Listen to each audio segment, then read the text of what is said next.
Okay, Rajat, thank you so much for joining us here on Wion. You've played Gandhi in the making of the Mahatma with utmost conviction and sincerity. Was it a life-changing experience? And according to you, what were those virtues that turned Mohandas Karamchand Gandhi into a Mahatma? One of the biggest influences that Mohandas Karamchand Gandhi had on me, because of me doing his part for a film, was that I found myself becoming more stubborn in a very positive manner. My grit and determination increased, not rigid but firm.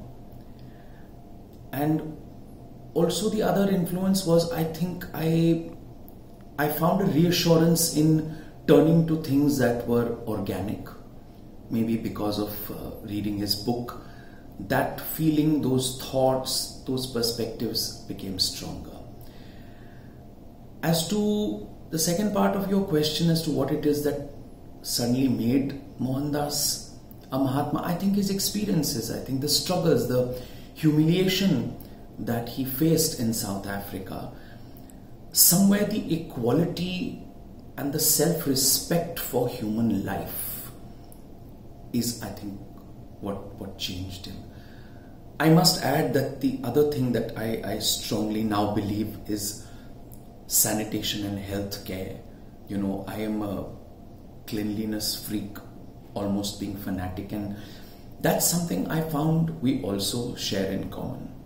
Alright, Rajat, from Gandhi or the making of the Mahatma to Munna Bhai or Gandhi, My Father, which explored Gandhi's troubled relationship with his elder son, there have been several viewpoints on the Mahatma. How do you view his projection in cinema? Films dealing with Mohandas Karamchand Gandhi or the Mahatma deal with his life as the Mahatma. Very little has been shown on film of his personal life, other than maybe the relationship with his son Harilal. But very little has really been mentioned or projected to do with Kasturba and the other children.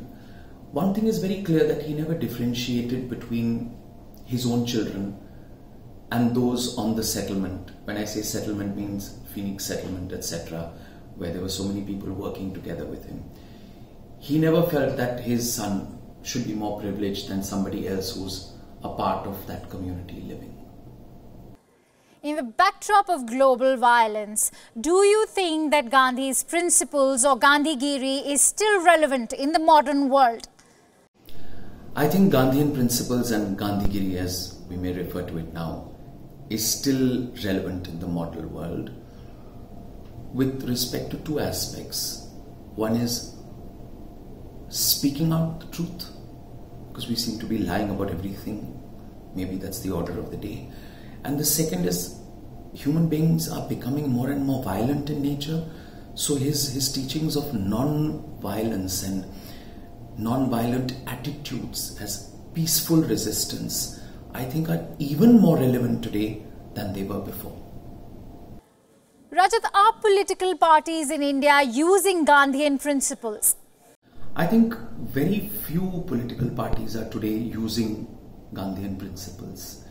Maybe on the surface of it, they try to give you the sense that they are using it and applying it. But actually, if you look within, I'm not so sure. Otherwise, we wouldn't have such violent demonstrations and people taking law and order in their own hands. And that's something that political parties have to make an extra effort to do if they really believe in those Gandhian principles. And last but not the least, is there anything about Gandhi that you wanted to question or dared to disagree? Not really, because when I read My Experiments with Truth, I think a lot of his actions were explained after that. He tended to explain why he did what he did with his own logic. Now, whether you agree with that logic or not, that's something to ponder about or to think about, and I think different people have different opinions on that. So there is this whole thought of him being harsh, with his family, or the whole incident about how his son had 104 fever and he used a mud pack and all. But there's a reasoning behind it, and if you understand that reasoning, then you may not tend to oppose it. That's where I'm coming from. All right, Rajat, with that, it's a wrap. Thank you for taking out your precious time to join Wion's special coverage on Mahatma's birth anniversary.